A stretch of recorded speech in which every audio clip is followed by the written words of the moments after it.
It is Tuesday, rawmike.richards.com, broadcasting from the DKI studios in downtown Toronto, 234 King Street East out of the Pacific Junction Hotel.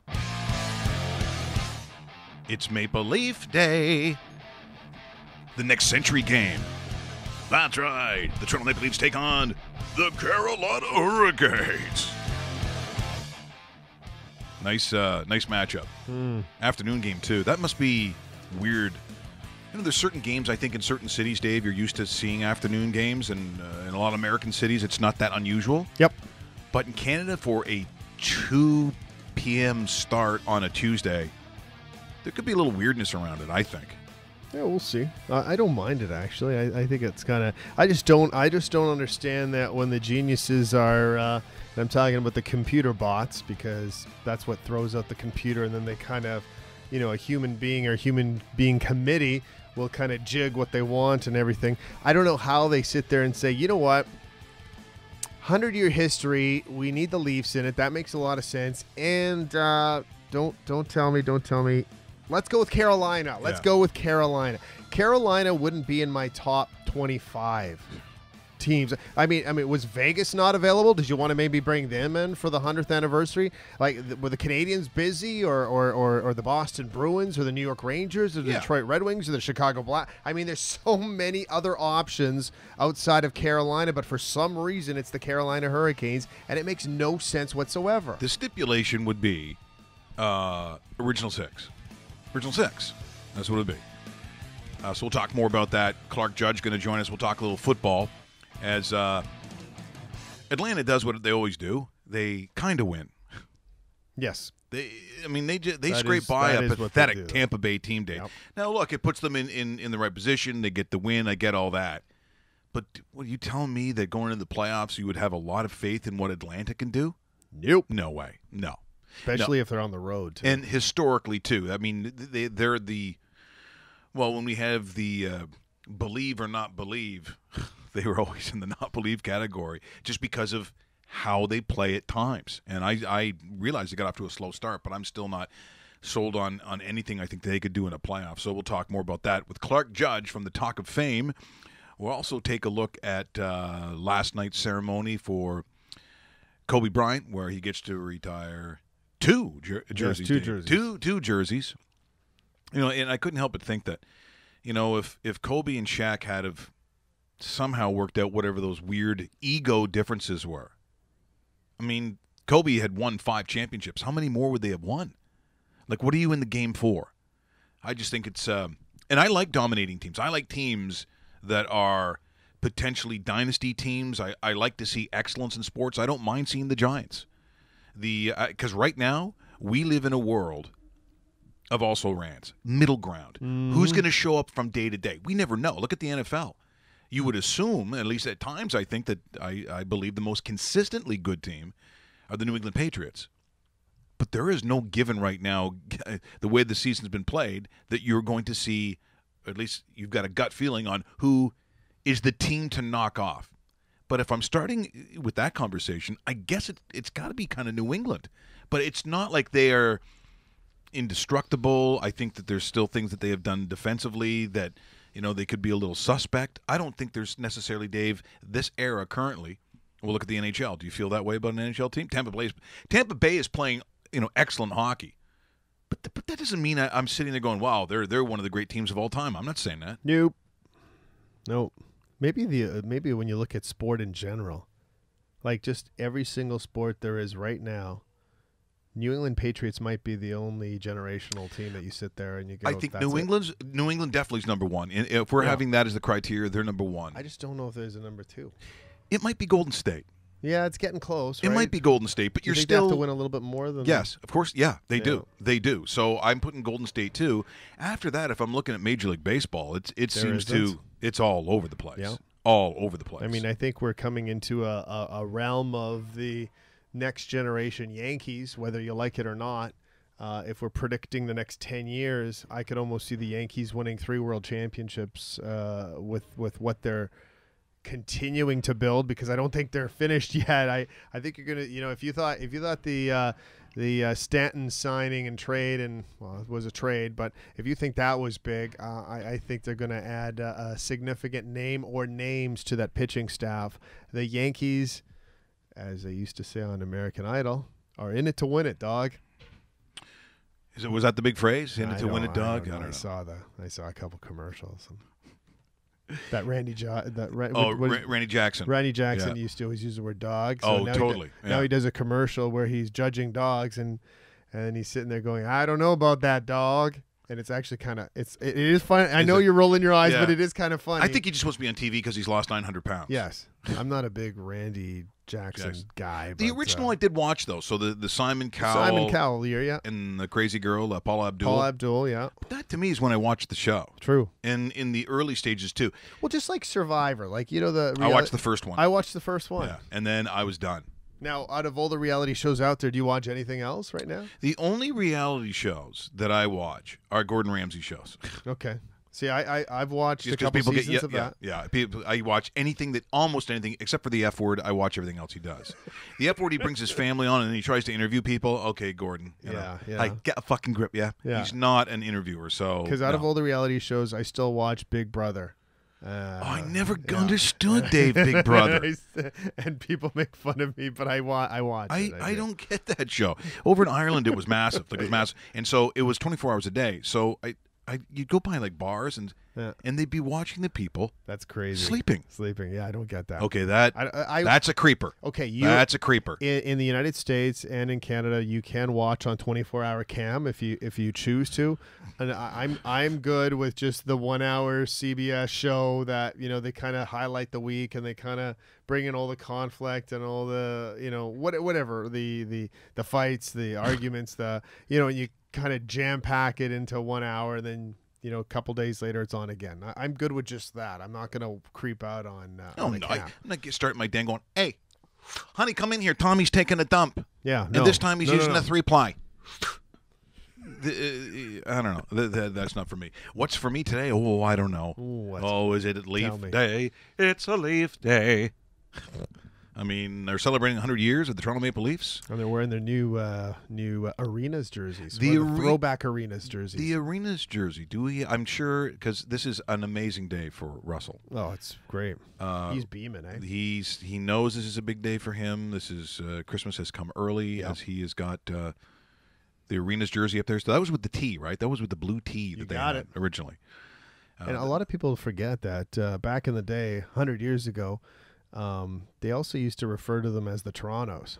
The Torontos. Yeah. You're playing the Torontos tonight. Yeah. We're going to Toronto to play those Torontos, eh? Because the Torontos were strong on a home ice, earning a record of 10. Okay, this was not a long season, apparently. 10-1-0. Oh, jeez. Guys getting tired? So that was basically like the month of November for an NHL team right now? That is crazy. And I think, do we have, if we go back into the annals of history. Yes. Once again, I'm pronouncing it annals of history. You're going back. Like the other way of doing it? Yeah, there. That's where they had, the very famous voice. The legendary voice of one Foster Hewitt. Yep. Who had been doing I don't know if he did those games, but yeah, sure, Foster Hewitt right there. And Foster Hewitt. Is Foster Hewitt? Yeah, we could. Yeah, we're not seeing Foster Hewitt. Are we not? Dissolve. There we go, Foster Hewitt. Here's the Montreal Wanderers against the Toronto Arenas, and it looks like Reg Noble. Oh, he scores again. Reg Noble, who's got a huge wang, has just put it back, and Hap Holmes in goal. His goals against average, I don't want to say, but I'll tell you that this team is now 10-1-0. It's very exciting here. The people are clapping. And speaking of the clap, I got to call Gump Worsley because he's been with whores again.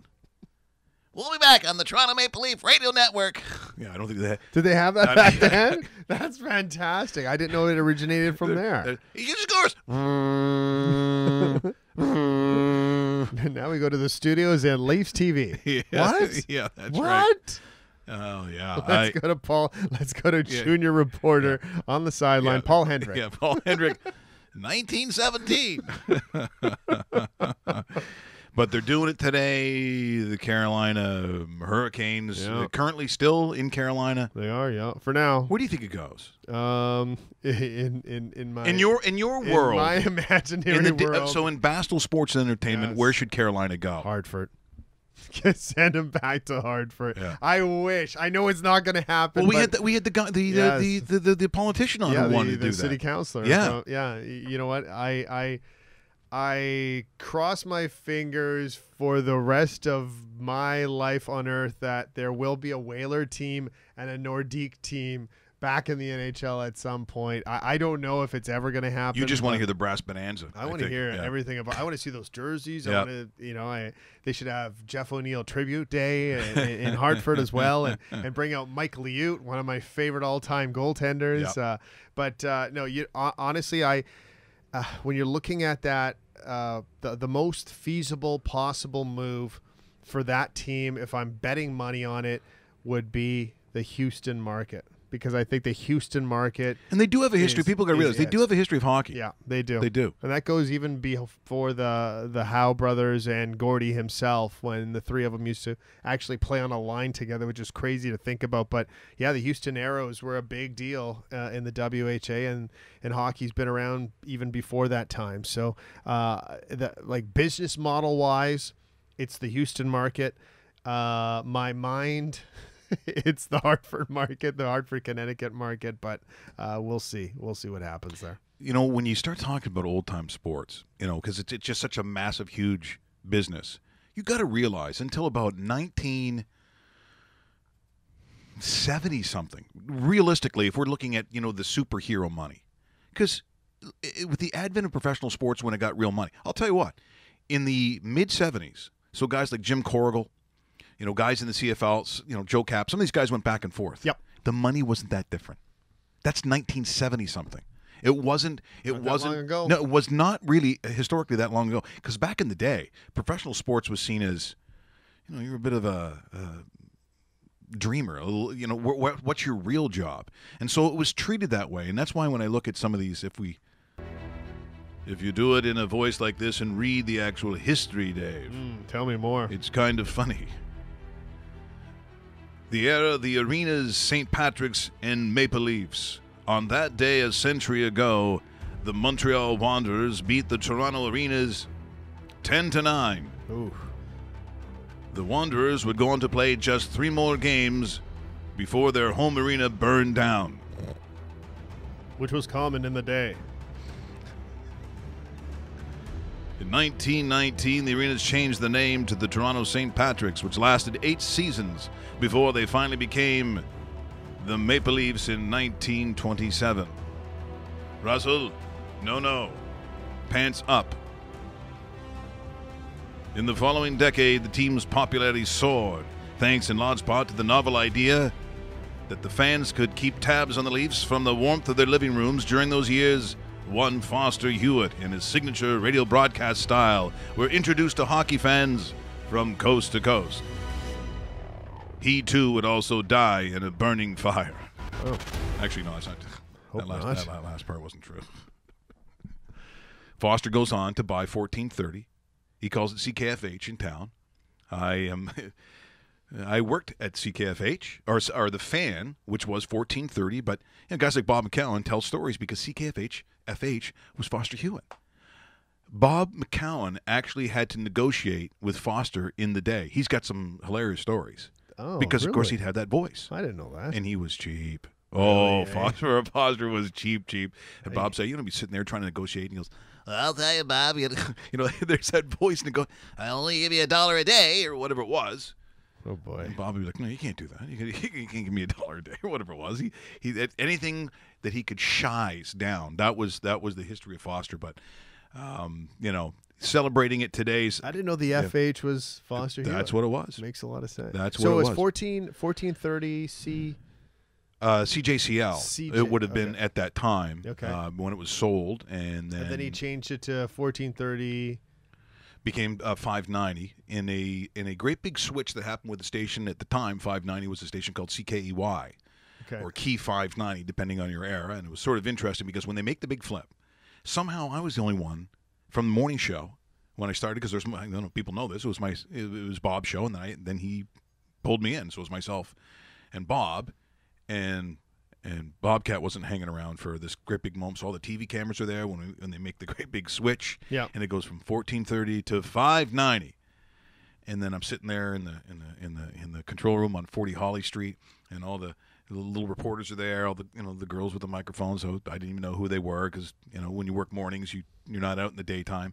And for some reason, I'm hanging around, and they do this whole thing. They turn to me and going, "Mike Richards from the morning show.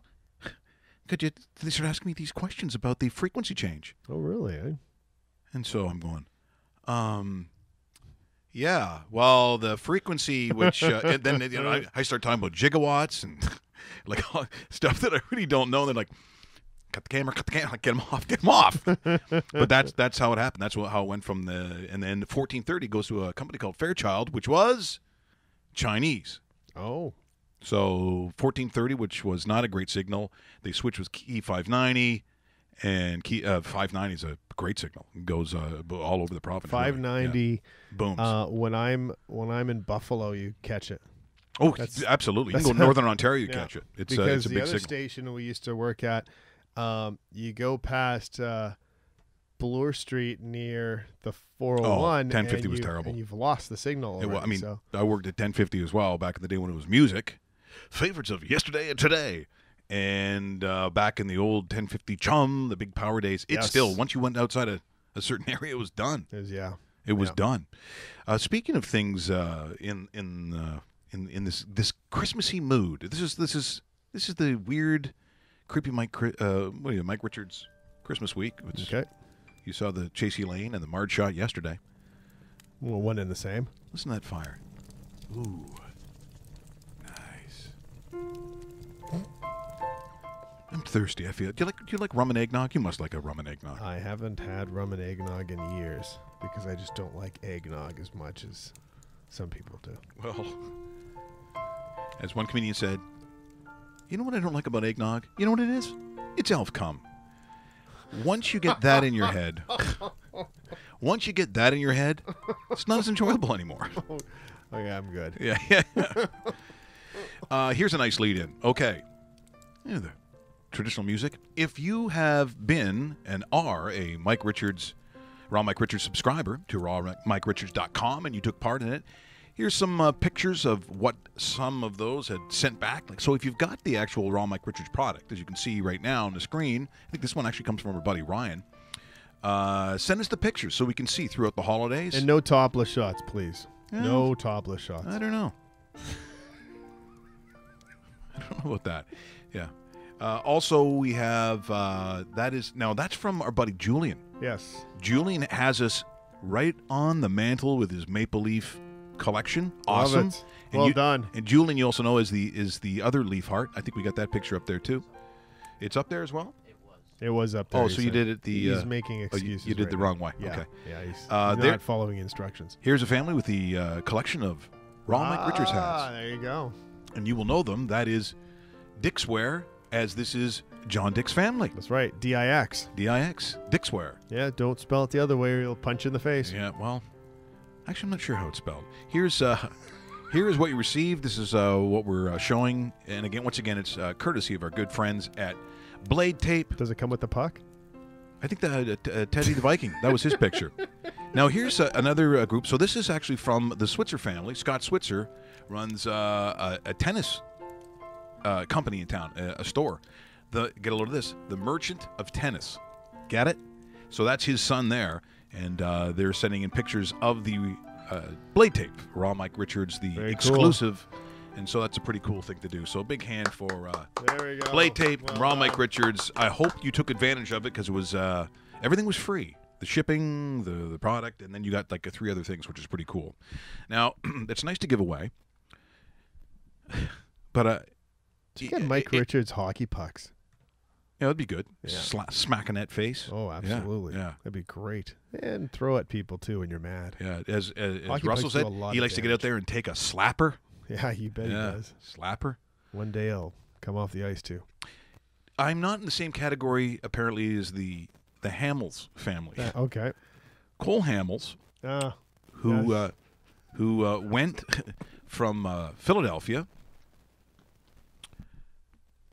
to the Rangers. His wife is from Missouri. So when he was Missouri, yeah, Missouri. Mizzou, as he and his wife built this 32,000 square foot home back in Missouri, and we moved from Philadelphia to Texas. They never lived in this. Show the picture. This is a 32,000 square foot home and it is listed at $9.4 million. And what did they do? They donated the mansion and all of its land to Camp Barnabas. They gave it away for free. This mansion went to kids, and it's got like 100 acres or something like that. That's the picture. This is what they gave away, Dave. So it's well done. It's one thing to actually do. Now, if you're cold, he knew about this, though, right? Yeah, you think he did?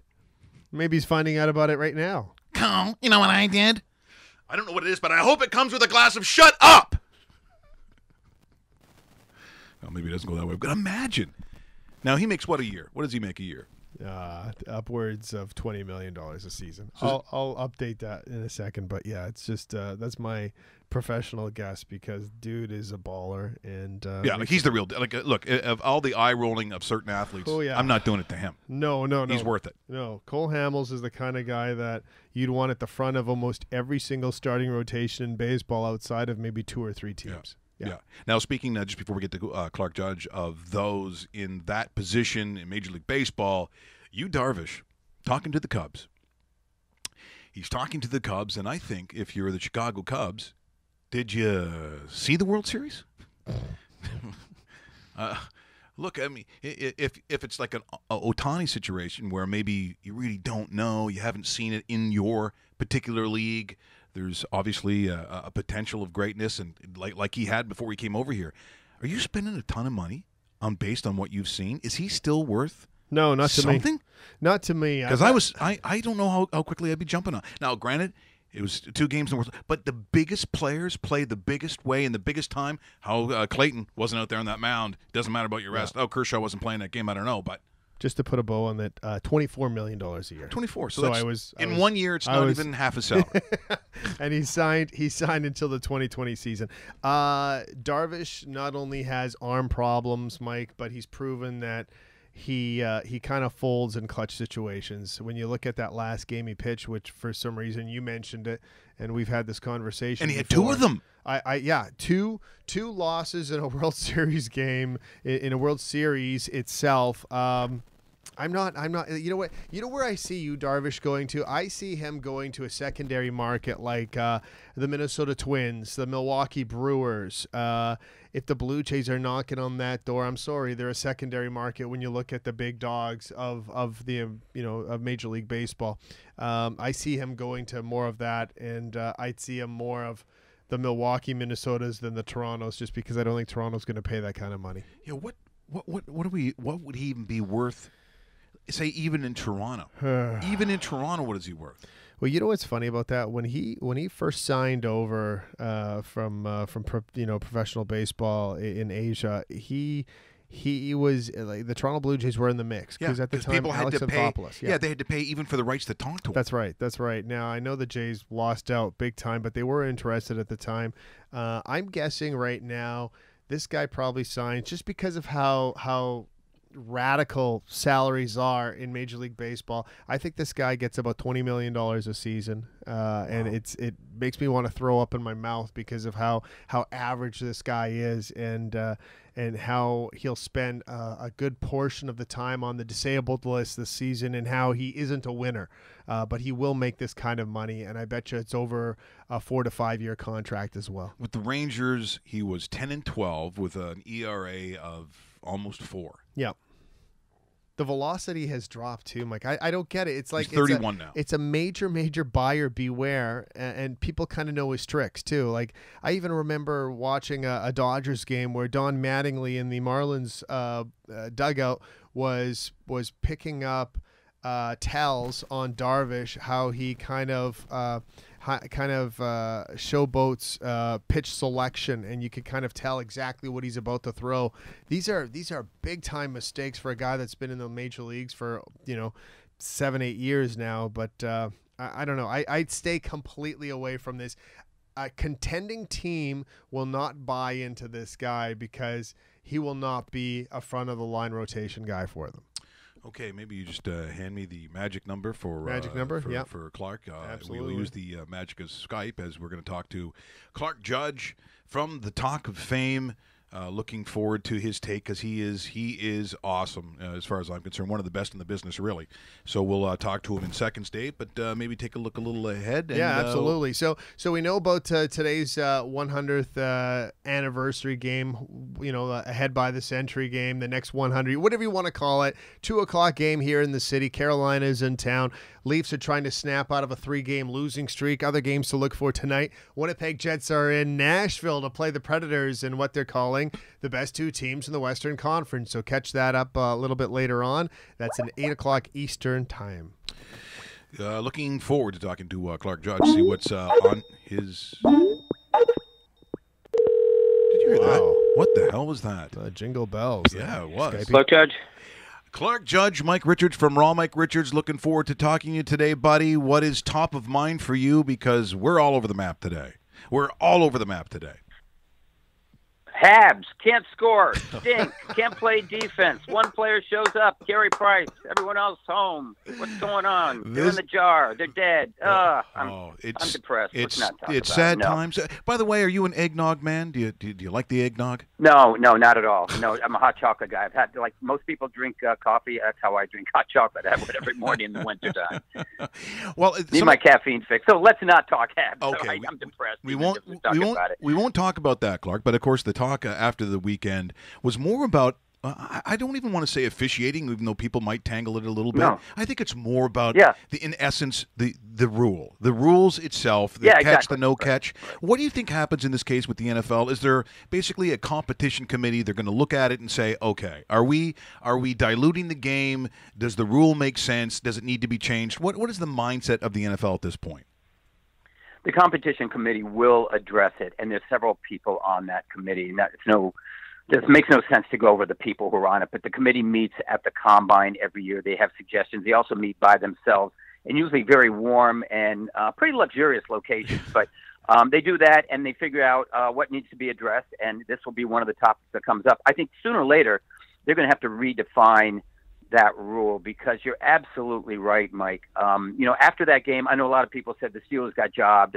They got beaten by the officials, bad officiating. It wasn't. No, it wasn't a bad call. It was the right call. Mm-hmm. It's a bad rule, and there is a difference, and a big difference. It's like the tuck rule. When Tom Brady lost that ball against Oakland, the playoffs, he fumbled. And the tuck rule said his arm was moving forward, and so therefore it was an incomplete pass. Well, we all knew he fumbled. He knew he fumbled. Somehow they got extra life. We know what happened. Vinatieri kicked the game-time field goal. They win in overtime, and they go on to win the Super Bowl. But this rule needs to be overhauled because there is nobody, and that includes the officials on the field, who understand what it means anymore. I mean, they really don't. I mean, I looked at that catch by Jesse James, and he has the ball, 2 feet on the ground. He turns, reaches the end zone, and the ball moves, a little bit, but it was so obscure that Tony Romo had to see 5 replays before he said, "Whoa, wait a minute!" Somebody clued him out. Hey, Tony, they're talking about an incomplete pass. No one even thought about it at that time. And here's the guy who played the game, and he looks, he goes, "Oh no, exactly, that's what's going on. Incomplete pass never crossed my mind." Then I looked at it, and that's the problem now with replay. We're slowing things down to microseconds. Yes. We're defining, delineating, decoding, do whatever, to figure out, did that ball actually move? And if you watch it in real time, you go, I don't know whether it did. That's a catch. Listen, I know a catch. You know a catch. It's kind of like what Justice Potter said about pornography. You know it when you see it. I mean, to me, it's like a catch. A guy has 2 feet on the ground. He has control of the ball. It's a catch. Yes, Bryant, that was a catch. He goes to the ground, ball phone comes out. It's a fumble. I mean, that happens. But it didn't happen. The ball moved. So what? It's a catch. It needs to somehow be redefined. And unfortunately, right now, to me, there's such over-officiating in the game. I think they're robbing it of a lot of its interest. I've heard from numerous fans, and honestly, I feel the same way, Mike. There's no flow to games anymore. There's none. There's too many stoppages of play. I watched a game the other day with my wife, and I said, watch the number of penalties that are called here. It was the Detroit game on Saturday. It was a terrible game. And I said, every time Chicago gets a gain of over 5 yards, which is about once every 20 plays. It's going to be called back because there's going to be a flag. And there was just a zillion flags. There's no flow to the game. And if you watched, probably didn't up there, watched the Army-Navy game a couple weeks ago. It was a wonderful game. First of all, it's played in the snow. People love games in inclement conditions. I'm sure they love it up there with the Grey Cup. It's snowing. It's great. It's just great. It's the way football's to be played outside. And so it's played in the snow. And Army-Navy were running 1,000 times in that game. They're like a handful of passes thrown, but there were no flags. There were no flags. The game just moved. You went, this is beautiful. This is what football should be about. At the end, came down to a game-winning kick that the kid unfortunately missed. But it was the way football should be played, and honestly reminded me of how it was played when I thought of being as a kid. It's not officials huddling for a zillion times or going to a coach on the sideline who goes, do I want to? Yeah, I do not want to take. Now I want to take this to replay. Okay, now we're stopping it. We're going to replay. And it's just, there's no flow. It's just stoppages everywhere. And I think it really hurts the interest, and fans are fed up with it.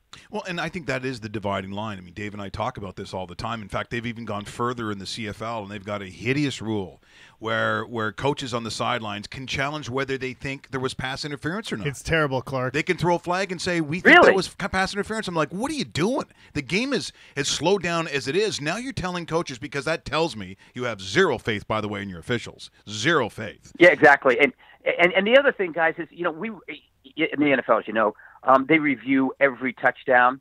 And I think you saw that touchdown that O.J. Howard had last night. He runs down the sidelines, leaves the end zone. Okay, but you look at it, it would take you, me, anyone on the planet to look at that for 2 seconds ago, it's a touchdown. It took him a couple minutes. And you go, what? Why are we stopping everything to review it? And honestly, if I had it in a perfect world, and this will never happen because the world isn't perfect, and we know that, but it'll never happen. We can't go backwards. I get rid of replay altogether. I get rid of it altogether because I just want the game to move on. Okay, there are going to be bad calls. I don't care. In baseball, they're talking about getting some kind of automated strike zone. Are you kidding me? Oh, come on. You know what's driving this? Honestly, I think what's driving it, always have for years, it's gambling. I think it's gambling that's driving it. And people just want to make sure that was the right call. I lost $1,000 and I want to make sure that's the right call. And you go, God, listen, let's just move on. It's a game. And now it's a business, a big business, a multi-billion-dollar business. But they've tinkered with it so much, they're wearing you out. And honestly, I've watched football all my life, my profession. They're wearing me out. I can't tolerate these stoppages. I want to see games move forward. And if you would replay a game, any game, I'd ask you, from the 70s or 80s, just play it. You would find it's a lot easier to watch. Yeah, certainly. Clark, the Chargers, what happened on Saturday night? Because this may be the nail in the coffin. It is a nail in the coffin. Yeah. The Chargers turned into the Chargers is what happened. Listen, if you were in San Diego for all those years, and I covered them for 10 years down there, they find a way to lay an egg at the most inopportune time. And going into that game, I do a weekly show down in San Diego, and they said on Friday, who do you think's going to win this game? I said, Kansas City. I said, my heart tells me San Diego. My heart tells me the Chargers. Yeah. My heart tells me San Diego. I want them to move back to San Diego. Absolutely. My heart says the Chargers, but I said my head tells me Kansas City, A, because Kansas has won 7 straight, B, because I trust Andy Reid in big games. I do. Obviously not, people say, well, playoff games and Super Bowls, but in games like this, guy went to 5 conference championship games in 8 years and 4 in 4 years. That's a record that speaks for itself, including the Super Bowl. But he knows how to win, and he knows how to win that division. And he's bringing this team back, and he did that a couple years ago when they were 1-5. Remember, they were 1-5. Then he ran the table without Jamal Charles. But and the last reason was because they were the Chargers. And I said they will find a way to stink this thing up, and they did.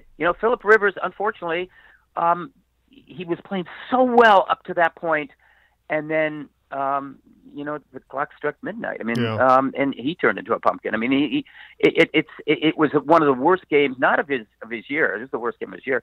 One of the worst games of his career. And I really felt for him because that's the reason I pull for that team, because of that guy. And I know I've spoken to you ad nauseum about him, but you want to pull for a guy like that. You want good things to happen to good people. And unfortunately, that night, awful things happen to a really good guy. And yeah, they're out of the playoffs. They're going to be out of the playoffs. We're in conversation with Clark Judge here on rawmike.richards.com, watching both on the website and, of course, live here on the YouTube channel.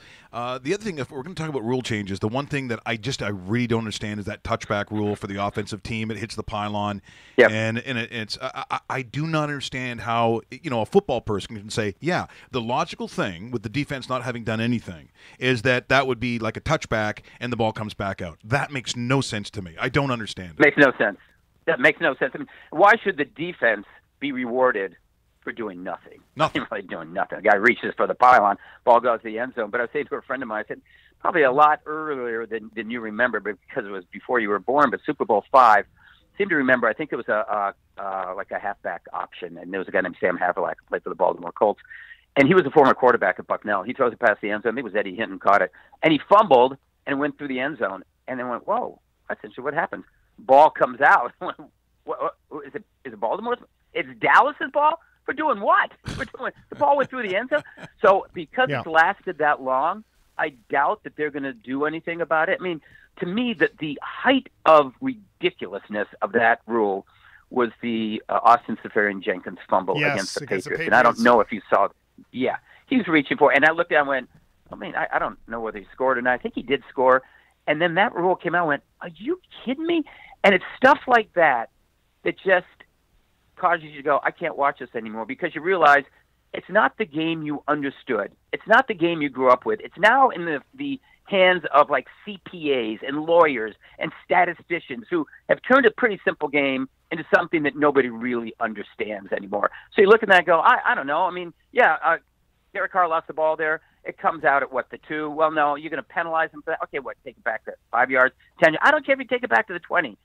Why is he getting penalized for reaching for the end zone and the ball slipping out of his hands? But that's the way it's been for decades. That's why I don't think anything will be done there. That's why I think more teams will do what Bill Belichick does with the Patriots and says, don't reach for the pylon. Don't do that. Don't risk it.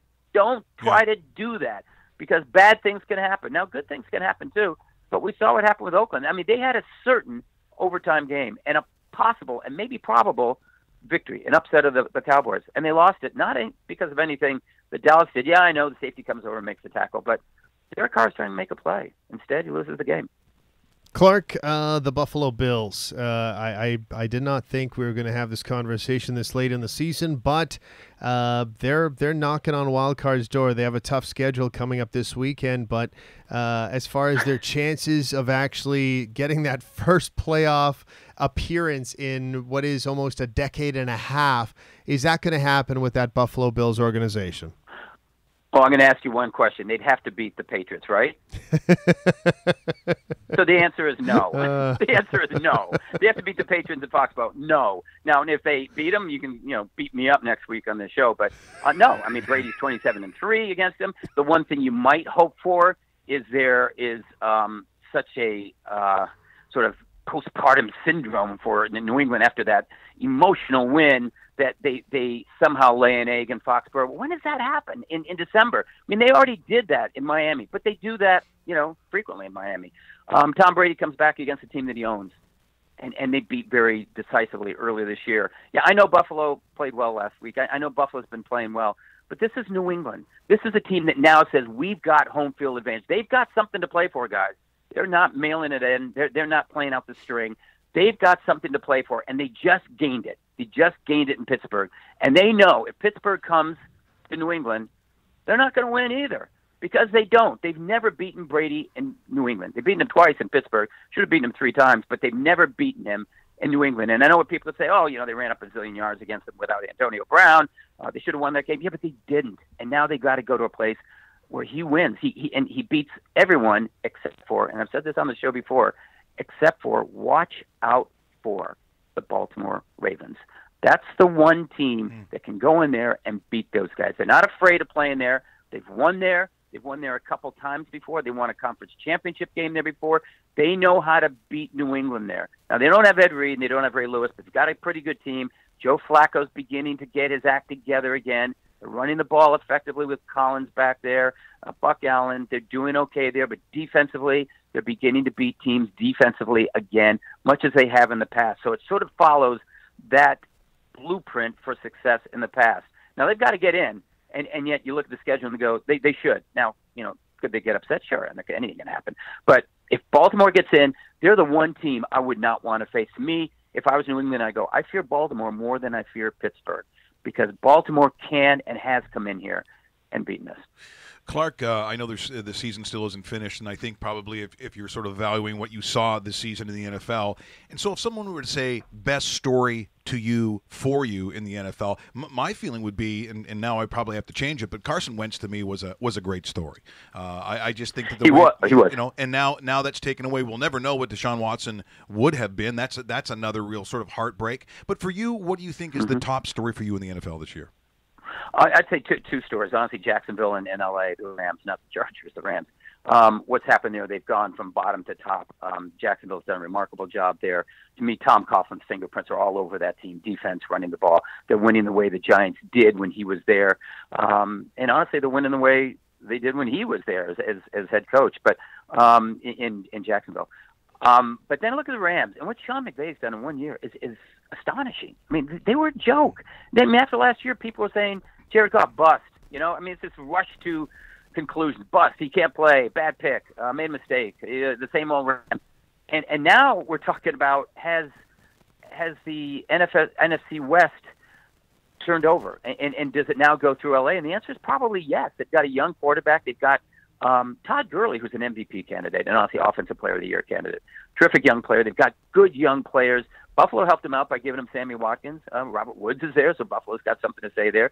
Cincinnati helped him out. Andrew Whitworth is in there. John Sullivan from the Vikings and the Ravens is there at center. I mean, those are all smart moves. They were very smart moves that they made, but ultimately begins and ends with a quarterback. Jared Goff's playing well, and they're playing well, and I love what's going on there. To me, those are the two stories. And honestly, I would say if you would ask me this 3 weeks ago, I'd probably take both of them, if they're playing like they are now, over Carson Wentz, because I thought what we saw from Carson Wentz last year was, so this is a good young quarterback. Can he, continue to go up or down? And the answer was yes, he could. But to me, what's happened here, these are two areas that have been down for a long time. I mean, if Buffalo won the playoffs, I'd say Buffalo. But the Rams haven't been in the playoffs since 2004. Jacksonville since 2007. But it's not just that. They've been bottom feeders like Cleveland. I mean, they've been not just bad, they've been horrible. And now you look at them and go, they can win the division. Wait a minute, more than that. They're playoff threats. Wait, more than that. They're Super Bowl threats. Are you kidding me? In 1 year? And yet the answer is yes. And hallelujah. I mean, it's great to see. And I'm happy for the teams, and I'm happy for the people in those areas. Clark, when you're talking about Jacksonville for a second there, all season long, all we've talked about, and I'm just talking about the media in general, is how this is probably likely Blake Bortles' last season there. They're going to move on. Right. And considering how well this team has played, and I'm not saying this is because of Blake Bortles, but at times he has played okay. If they have any sort of success in the postseason, I'm not talking about a Super Bowl win. I'm talking about maybe one or two playoff wins. Do they reconsider changing that quarterback position in the offseason like a lot of people thought was a foregone conclusion? Yeah, I think they would have to. You'd have to, because you go, he's a young quarterback, so we're going to bring in, Eli Manning, who's near or at the end of his career. Exactly. No, we've got a young quarterback he's going to command a lot of money, but we can build around this guy. He is who we thought he is, and so and we can rally around this guy because he showed us when the going was tough in December. In the last 3 weeks, guys, he's played very well. Now, I want to see what happens down the stretch here. And I'm not talking about the next 2 weeks. I am talking about the playoffs. Let's see how he responds there, because that's when the stakes are heightened. That's when the competition is much tougher, and that's when you find that players reveal themselves. And I've said this before, and that's what I love about Tom Brady. I mean, that's the greatness of Tom Brady. He reveals himself in the playoffs. Look at that record. It's astonishing. But that's when you find the true measure, to me, of success. And Blake Bortles is a young quarterback who's improving, and to me, dramatically improved in the last 3 weeks. However, I've seen the other Blake Bortles. I've seen bad Blake Bortles. I've seen good Blake lately, but bad Blake this year. Which one's going to show up in January? And I don't know the answer to that. But in answer to your question, if in fact that were to happen, absolutely they'd have to reconsider. And absolutely, to me, I would say it's a very easy conversation. We're staying with this guy, and we're building around him.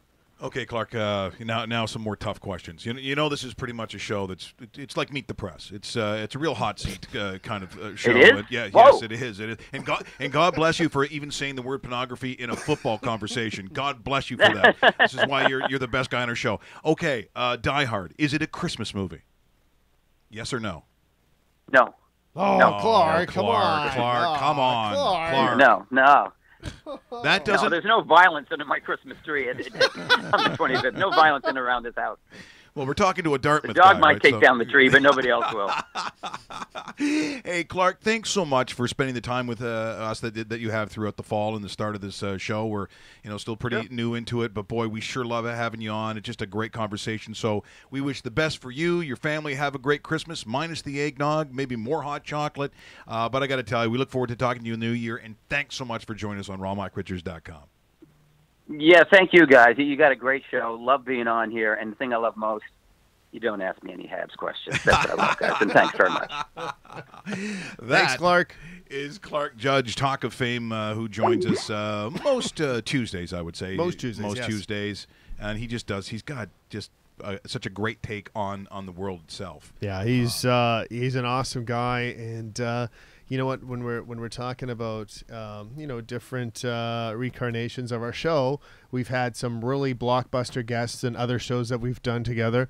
Clark's kind of new to us as far as being a consistent guest, and Fits right in. he's a Fits right in. five-star guy. Yeah. He really is, Yeah. and No, he's fabulous. his knowledge of sport in general. I know we talk a lot of NFL, but sport in general is like off the chart, and he's been so good, and he's such a good guy. What you hear on the air is what you get from him, because me and him have conversations a couple times a week, and I'm so thrilled that we able to get a very good football guy, because we've had really good ones in the past with like your Alex Marvezes and guys like that. Yeah. This guy is right up there, if not better than those guys. He's fantastic.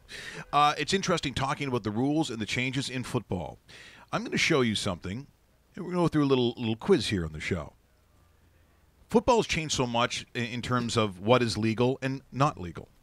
This is a bowl game from 1989. This is Auburn and The Ohio State. You're going to see a hit. This is one of the best hits I've probably ever seen. This is a ridiculous hit. The question is, as you watch this, legal or not legal if this game were played tomorrow? Cooper was afraid they'd be overmatched, and you want to keep his offense out for a sustained drive to keep his defense off. Slack, out ball, and there is the biggest hit maybe of the 1989-90 bowl season. Danley down as he was struck by Zach Dumas.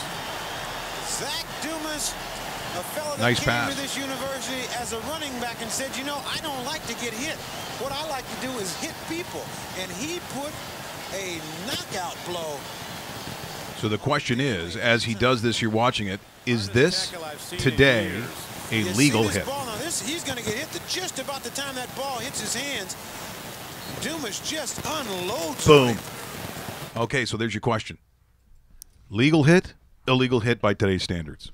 Today's standards, some referees would throw it just because of the impact. If you actually break down the footage properly, the helmet goes into chest, which is a legal hit.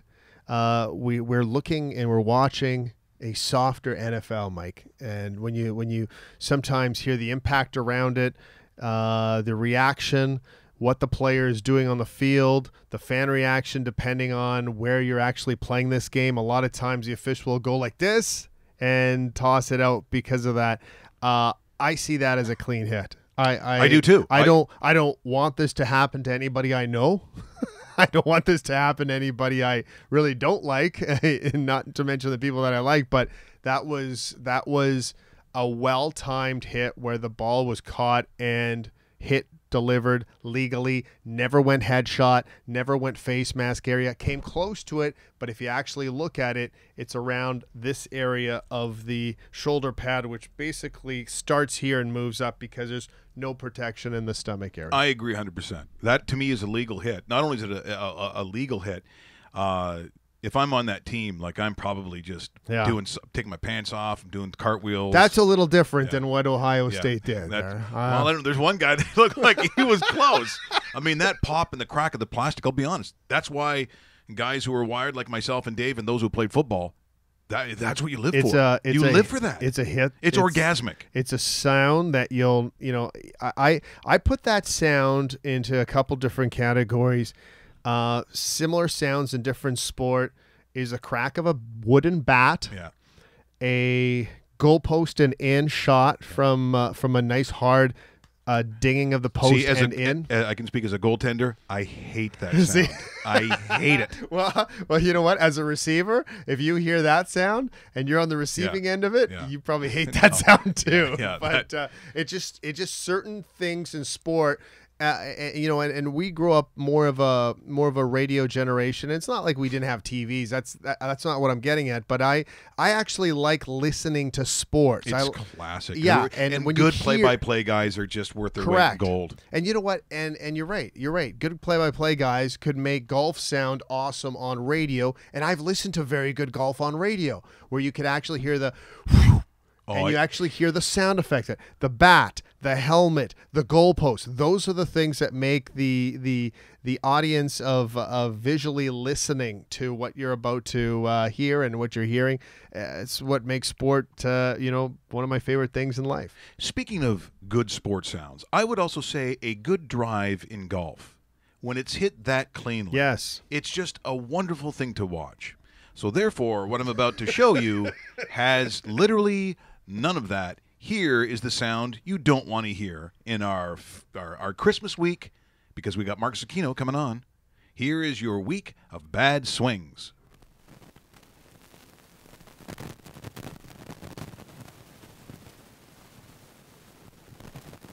At first I thought this guy was wearing football pants. Like I honestly didn't understand what he was doing here. Sorry for the dirty pot sound. This is let's try that.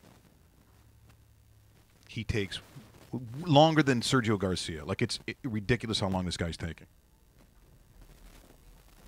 Concentrating. Wow. Like any time, buddy. Right this now. is brutal. Oh, Let's go. Cart girl around anywhere? Here's the sound. Oh. that's just great. Like that's just horrific. And he's going to try it again. No, don't do it. Wait, is this thing even? Anytime, buddy. Like, can you imagine playing with this? Oh, this would be or the if worst. you're behind it. Oh. Or if you're behind it. Just pick it up and throw it, pal. Anytime. Did he muffed it? I couldn't do this. No, I couldn't do it. There's not enough booze. Even when you're drinking, it's like, come on. Okay, this pot is driving me nuts. Anyway, that is Wow.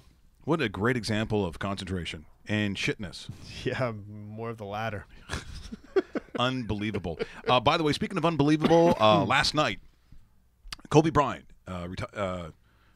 retires not one jersey but two in a game that we'll get to the final. We talked about the what happens on those nights, Dave, where you have the big ceremonies. Usually for the home team, it's always bad. Always bad.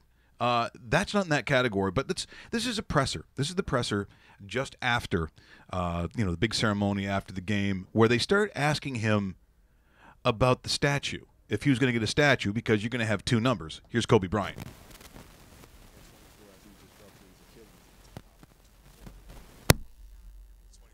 Okay, you know what? This pot's too dirty. Sorry, we're not going to be able to play any of the audio on this hunk of junk.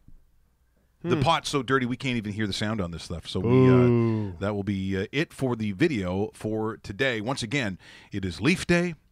It is the next century game against the stimulating Carolina Hurricanes, which, Dave, you think at some point in your world would be Hartford.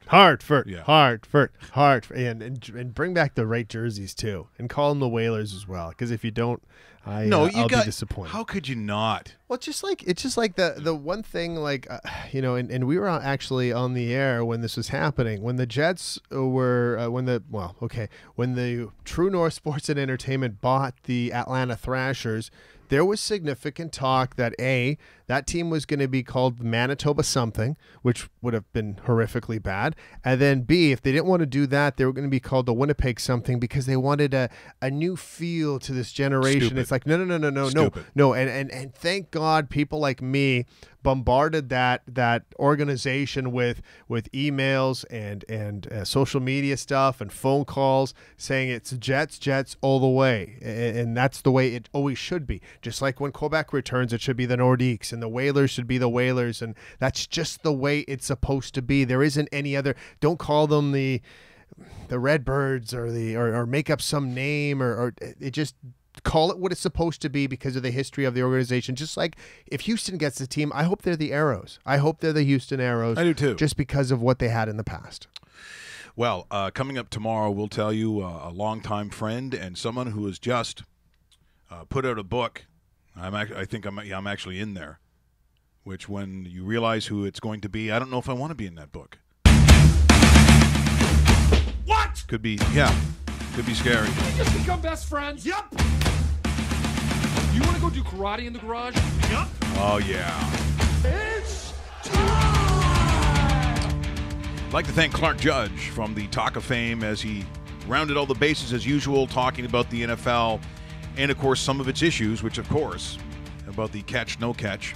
But it sounds like that touchback rule, at least the inference I'm getting from Clark, he thinks they may not change that, and I think it's just a horrible rule. Don't understand it. Cost teams games, sometimes even championships. Let's get ready to rumble!